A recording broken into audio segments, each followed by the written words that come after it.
in fact, in the Bible, he said, the good man weeps. In the Bible, the good man not only doesn't weep, but he offers his own daughter. First, he offers his daughter and the wife. Then, in the Bible, the Levite gives the wife. So he avoids having the good man give the wife.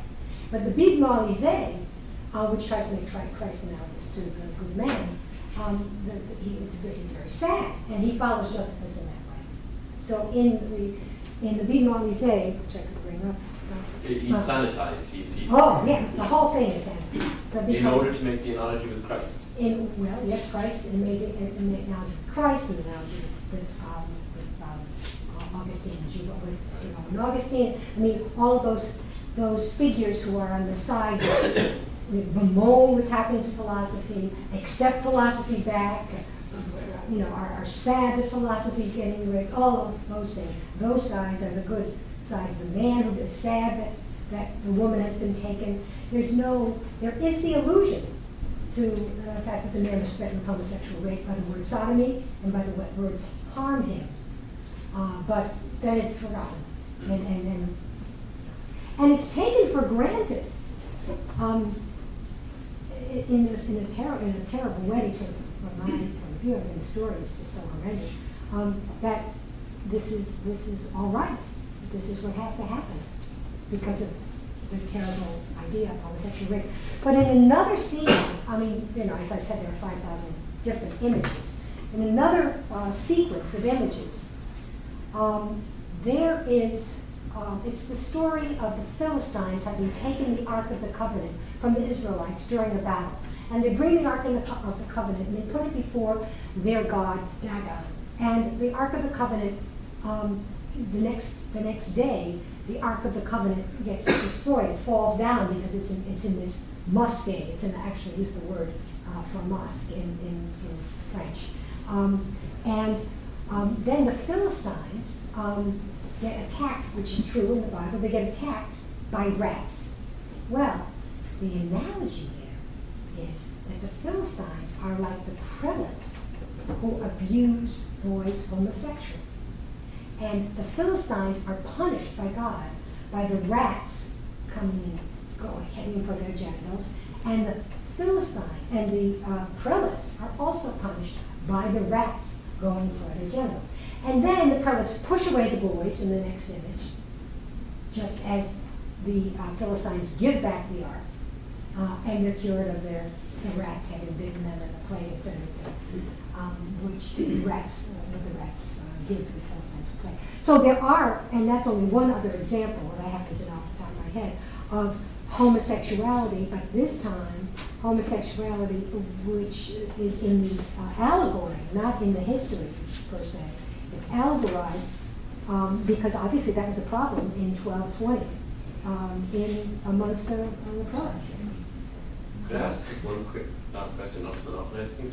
Just on the road of Aristotle in the Mobilise, where he's a pagan philosopher who was introduced by infidels. I mean, the Islamic philosophers of Averroes and Avicenna, and indeed Maimonides, who was also an Aristotelian.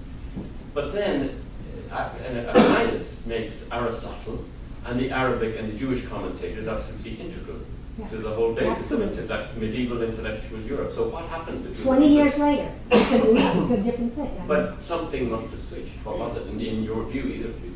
Well, you want to respond to? I'm not a medieval philosopher, that's Aquinas' genius. But and Albert the Great also starts very importantly. But of course they're also Dominicans, so they're in a very special position because they're the order that defends orthodoxy. So they're in a very strong position. And earlier you also have Richard Fishaker, a Dominican, who was very instrumental in receiving Aristotle.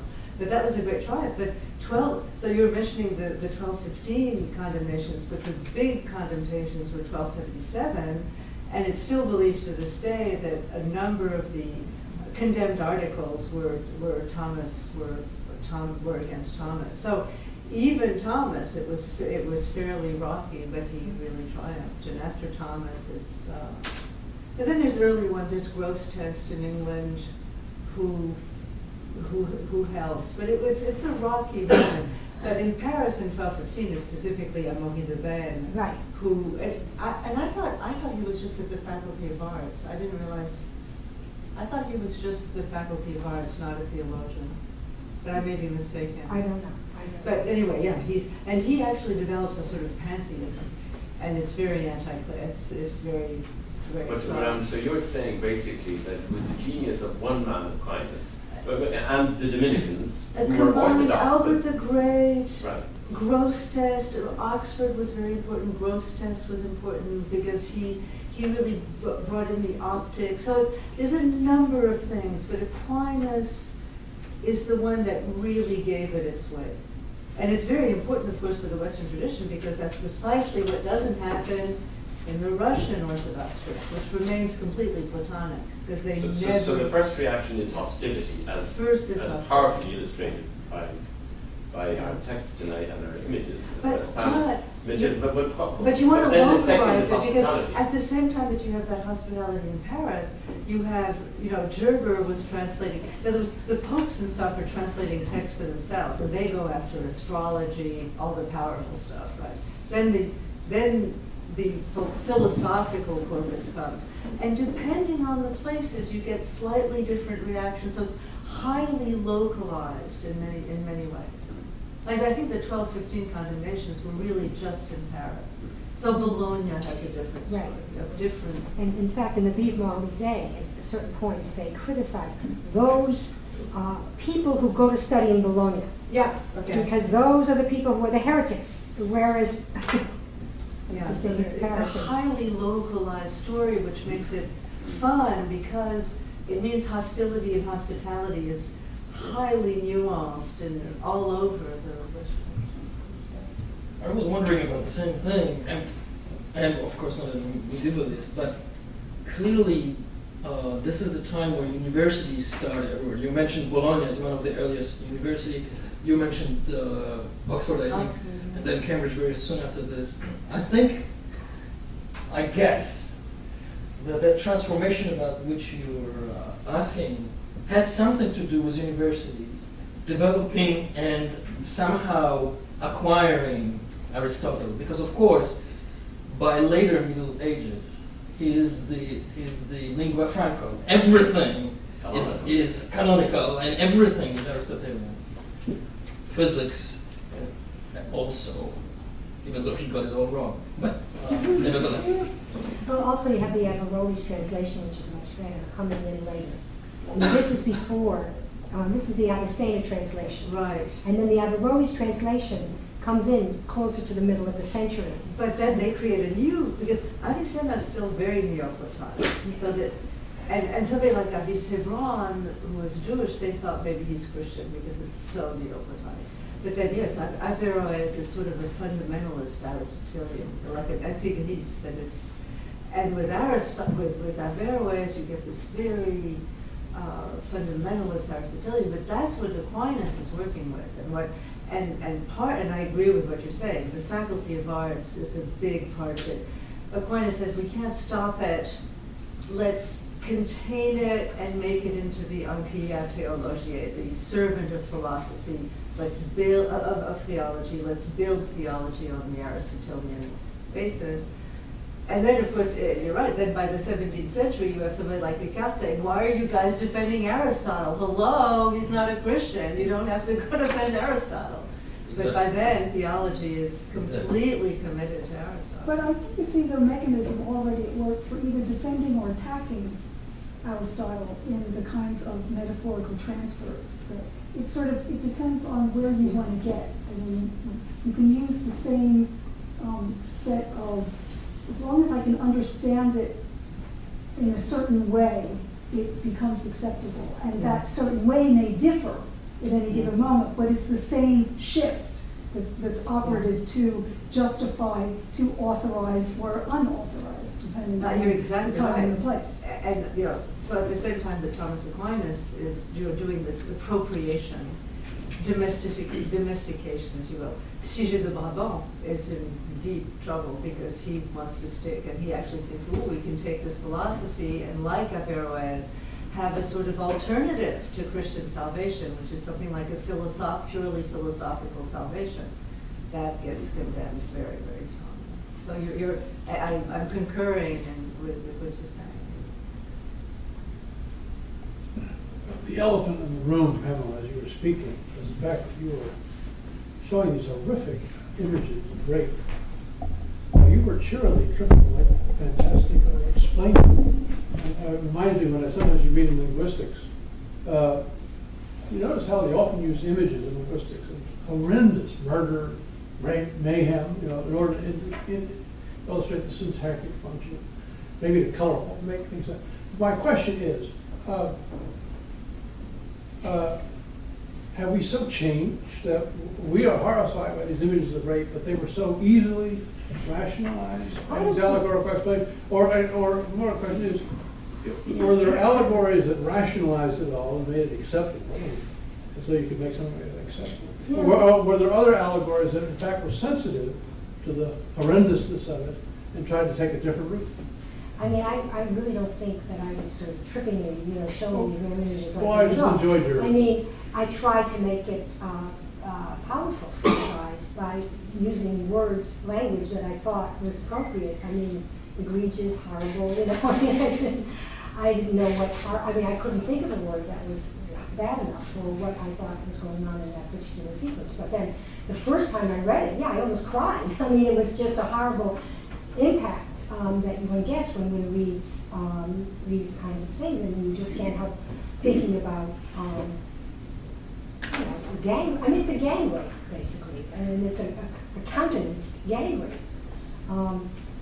So that's number one. How I can't imagine. I don't know how the Queen, because there's one idea that the Queen had this Bible made for her son to teach her son the best way to rule. I mean, that's just one theory. I don't know if I hold to that theory. It's what we're reading it. But so the Queen certainly knew how to read, and she certainly had a look at this Livre Moralisé. If I had to put myself in her place, I think that perhaps even the iconographer changed the story the way he did, so that it wouldn't. I mean, the rape was horrible, but that it sort of the moral implications of having this good man be analogous to Christ, and having this poor deacon be the one who suffers, and having God be the one who's helping the poor deacon. I mean, the significant changes in the story were probably watered down so that sensibilities wouldn't be quite as sharp. Although the artist, I think, in terms of composition and line, made it as graphic as you could make a medieval image, or a modern image for that matter. I mean, she's nude in two places. She's not, and her clothes are torn, and her hair is disheveled, and, anybody walking into a police station like that on this day would, Can I weigh in here? It does seem to me that the kinds of textual changes, which are then represented in the images to a certain extent, are that other effort to respond to the horror. Because these clerics who are advising the representation of it, they are reading the Vulgate.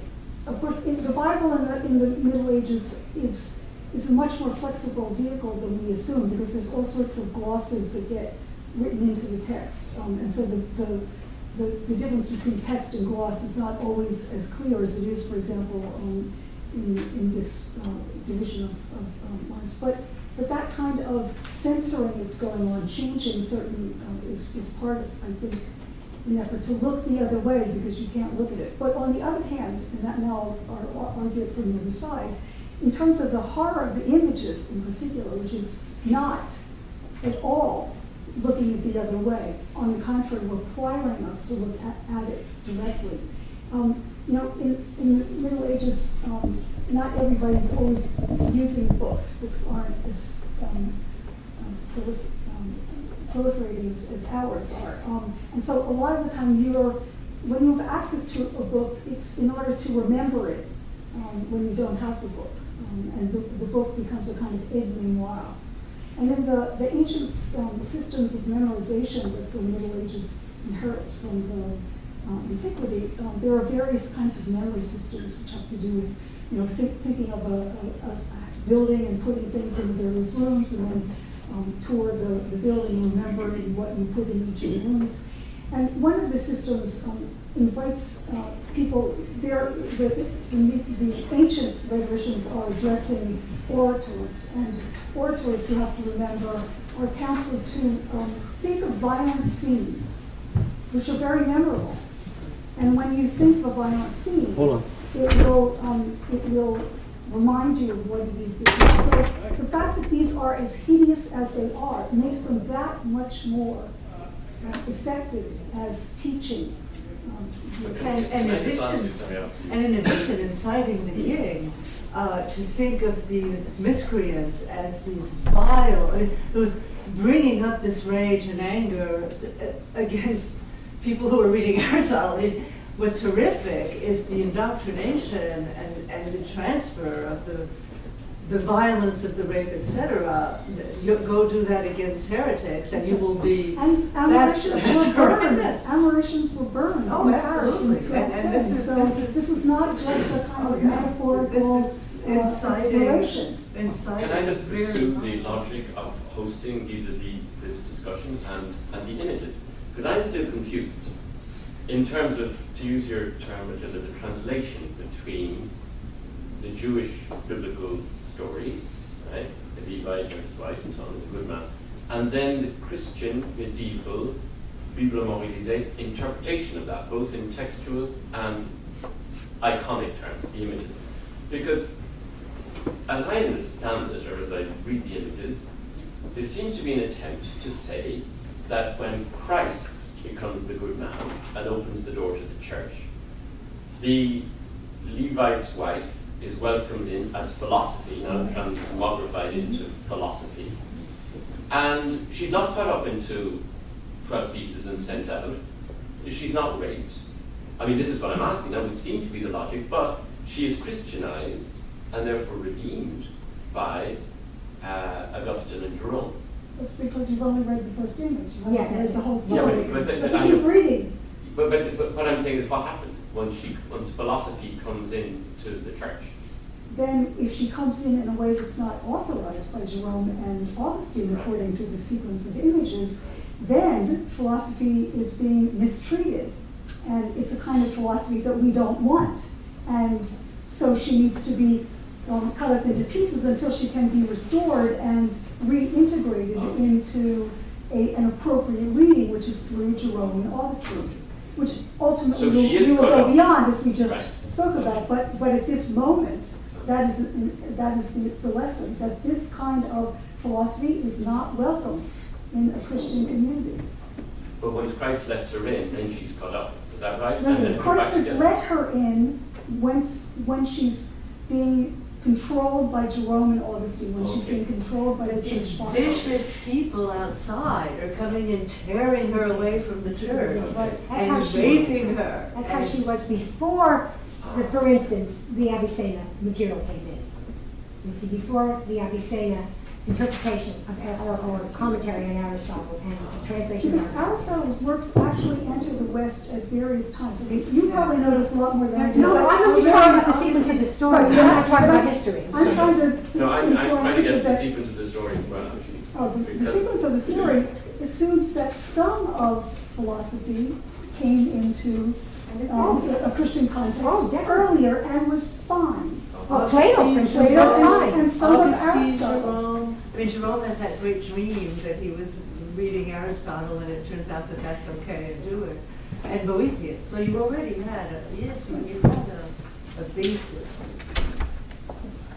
So Philosophia, the woman, welcomed analogously and allegorically welcomed into the church, has already been sanitized by Augustine. Oh, yes. So then once she comes in, she's not cut off because she's good. Right, at the beginning, but she's already in, but she is going to be immediately in this particular story. You have to also realize one other thing. this iconographer, the theologian who was saying paint this, paint that, and draw this, draw that, etc. Not everything is consistent. Sometimes there's stuff that you say, what? That's a stretch, that's a real stretch.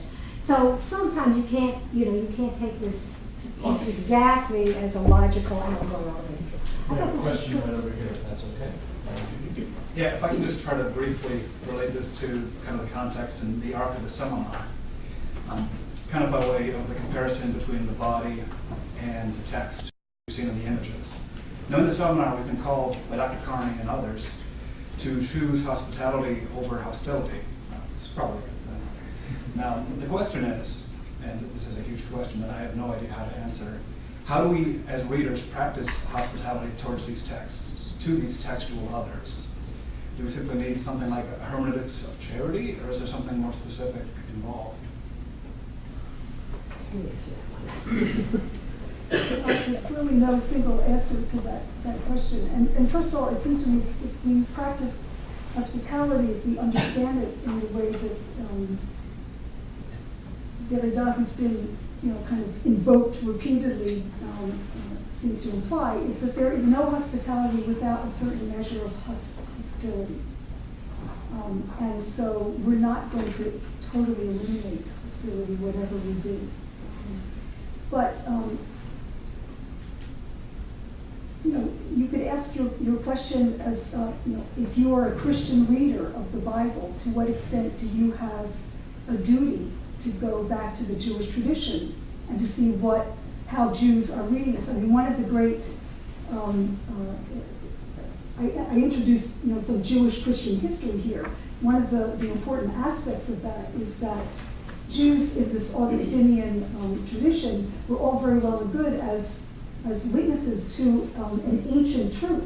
But when it was found out more and more that Jews actually had their own ongoing textual tradition, commentary and exegesis, the Talmud, as a way of moving from the Bible to how do you practice these laws, for example, that are given in the Torah. And then the Talmud is condemned in 1244, and many copies of it are burned in Paris. That's obviously not the way I would want to see the church reacting to Jewish tradition.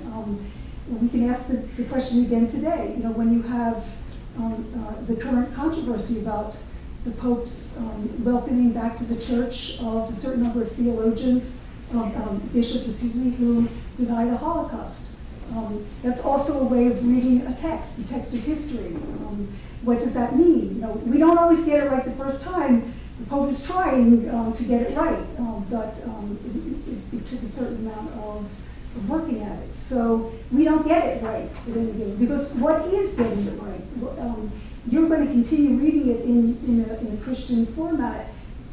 Jews are going to continue reading it. I'm going to continue reading it. When I give a Devar Torah at services, I'm going to be talking from a Jewish perspective.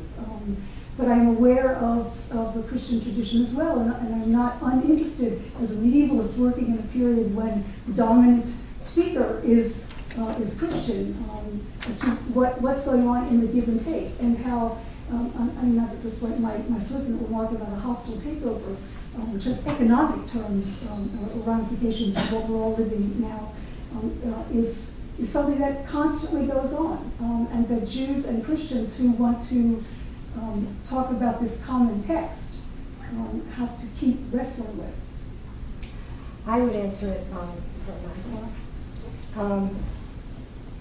I look at this text as written by an individual or a group of individuals who had a certain political cause in mind, a certain perspective that they wanted to set down, and they could write it within a certain moral code that existed for them at the time.